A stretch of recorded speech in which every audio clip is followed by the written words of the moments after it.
Overnight, Saudi Arabia's capital Riyadh was announced as the host city for the 2030 World Expo, beating out bids from Rome and the South Korean port city of Busan. Now, promoters of this event say it could attract 40 million visitors to the Gulf state. I wonder, though, will you be among them? Have you ever attended a World Expo? Some of you as old as me, might remember and recall quite fondly the very seminal event in my childhood, at least, which was Brisbane's Expo 88. I just can't wait 'cause it's gonna be great. World Expo 88. Together we will show the world. We'll show the world. Together we will show the world.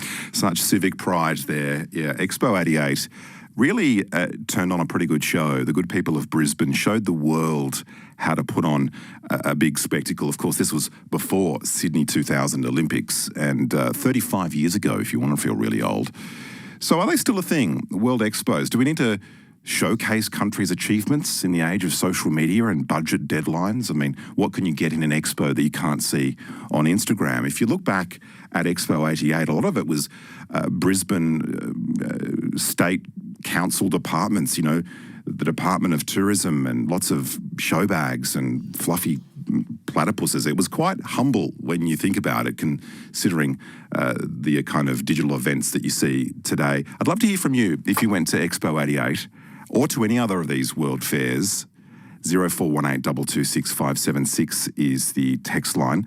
I'd love to hear from you. This one says, I toured the show about women of colour in 1988 at the Bicentenary Expo. It featured the gorgeous Rhonda Roberts, and it was fantastic to get their stories out to the wider world. What about you? Did you go to Expo 88? What did you see? What did you do? 0418 226 576. Peter Racy is a podcaster and creator of the Legacy of Expo 88 YouTube channel. This is a revelation. I didn't know that there was a whole YouTube channel, Peter, dedicated to this seminal event. It obviously hit a nerve for you, this special event. What was so special about Expo 88? Well, in actual fact, and good evening, listeners. And Andy, thank you so much for inquiring about the legacy of Expo 88. And yes, the vote overnight was quite amazing, wasn't it? 119 votes in favour out of a total of 165. Some political parties in Australia, I think, would like a commanding success like that. Now, the core question of the legacy of Expo 88, and yes, you are right. It was a quaint exercise in World Expo history, and World Expos have really gone on to be quite amazing events. Not only World Expos, but also the Special Expos, which in actual fact World Expo 88 was, and it was a specialized expo called the World Expo for very unusual historical reasons, which Sir Llew Edwards exploited amazingly. Yeah, it was interesting. I was reading about just the effect on infrastructure in Brisbane and the amount of money that went in from the federal level in 1988 dollars, which was just over $500 million. And they got 18 million people to Brisbane over 6 months. I mean, in this day and age of a lack of appointment kind of events or, I don't know, spectacles, that is an incredible figure. It kind of paid off dividends, didn't it? It certainly made a huge difference to Brisbane and opened the door to Brisbane now being able to host the Olympics. And I don't think that would have been remotely possible. You think the two are connected? Do you think that the infrastructure that Expo 88 built will be enjoyed by the Olympics in 2032? World Expo 88 led to a games called the Goodwill Games, which was a really interesting exercise in good and Cold War politics. Peter Beattie trumped Russia and America to be able to host the Goodwill Games, and they ended up being the last Goodwill Games. And it's a really interesting quirk of fate that Brisbane will be the only city ever to be able to claim to have hosted a Commonwealth Games, a Goodwill Games, and an Olympic Games, because obviously Russia and America can't be a Commonwealth Games, Commonwealth country, and places like London really not able to lay claim to it either, because there are no more Goodwill Games. We hosted the last one. So anyway, so the Expo 88, yes, went into the Goodwill Games and then into the G20, and obviously the momentum had built up over time, and voila, we have the Olympic Games.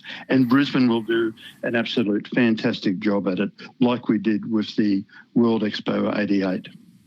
It's 4:22. Peter Racy is here. We're talking about Expo 88 and other World Expos.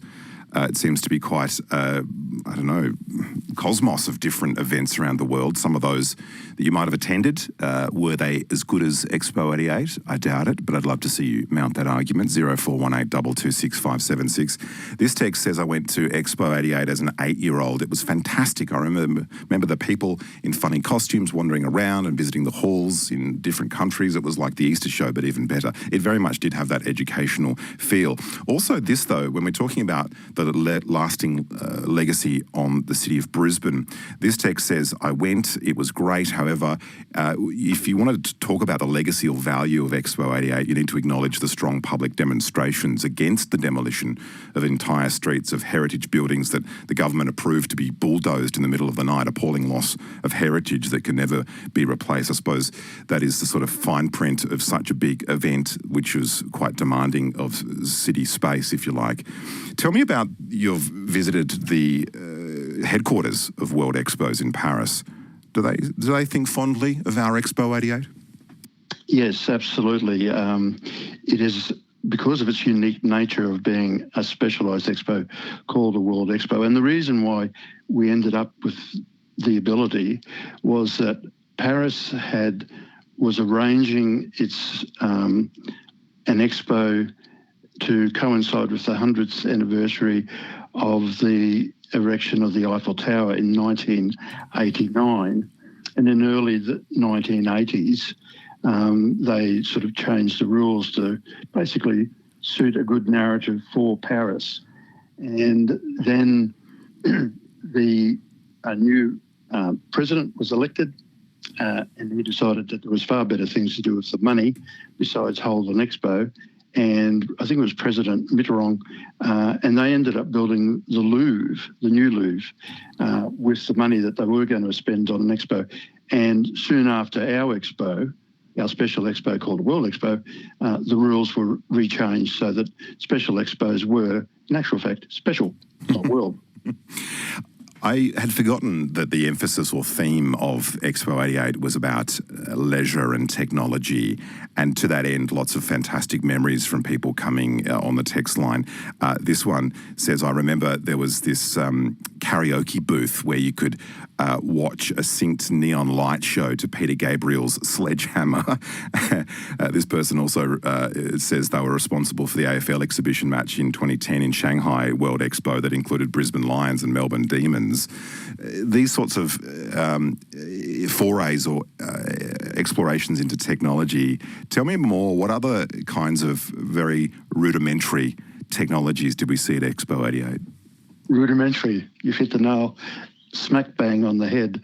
There was an early version of the internet, which was an information system used exclusively within the World Expo site. First digital TV, I think by Sony, was a feature of the Japanese pavilion. The Australian pavilion utilised what then was groundbreaking digital technology to have talking heads on various sculptures within the Australian pavilion. And if you look at it today, Fenningham, you would just die laughing. It was just so rudimentary. And the technology was really cutting edge in a lot of different ways. There were mechanical robots that the human factor people who were responsible for the 88 human factor sculptures, which were one of the most famous and memorable items on Expo 88. And they had a talking robot in a pyramid, clear pyramid, and it was at night time just an amazing little bit of kit. And you can delve into what now is just groundbreaking technology, and it was all in its infancy during World Expo 88. But one of the most amazing things that really did happen in Brisbane were the fact that we were introduced, or Brisbaneites were introduced to footpath dining, which was fairly much a staple in Melbourne. I think it was fairly common in Sydney, but in Brisbane that was very European and sweaty at times in a Brisbane summer. Hey, I got a great text from someone who said they worked at Expo 88 initially as a kitchen hand, but also in other hospitality areas. The person says the daily events were amazing, the water skiing spectacular, and the parade every night as well. The technology in the pavilions from the different countries was mind-blowing at the time, but the crowds were pretty intense, and this person said they ended up working at the Munich Fest House and saw more chicken dances than they care to recall. It really had that school project feel where it was a very global kind of exposition of different cultures. Tell me about 2030 when Riyadh hosts the World Expo. What's their theme? What's their shtick? What's going to be special about that World Expo? Era of the change, together for a far-sighted tomorrow.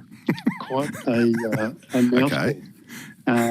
But I think one needs to go and have a look at what the United Arab Emirates did with their expo, which was meant to be in 2020, but COVID saw pay to that, and it was actually held in 21-22. The size of their expo was equivalent to the whole of the Australian GDP. Quite an amazing statistic. And it's really not surprising that Saudi Arabia sort of picked up the Guernsey, because currently, as we speak, in Doha, there is a garden expo, which is the other tranche of expos. There are sort of trade, cultural expos, and then there are garden expos. And right now, as we speak, in Doha is quite an amazing exposition. So yes, the two-third vote that we referred to earlier is really not surprising, given the amount of energy and love that those Saudi Arabia and associated countries are pouring into the expositions and the footprint and the economic powerhouse that it can generate. Yeah, but will it be as good as Expo 88? I think not. I might be biased. Peter Rassi is a podcaster and creator of the Legacy of Expo 88 YouTube channel. Check it out. Good to talk to you, Peter. Thank you so much. Listen to more great stories that take you beyond the headlines. Ask your smart speaker to play ABC RN.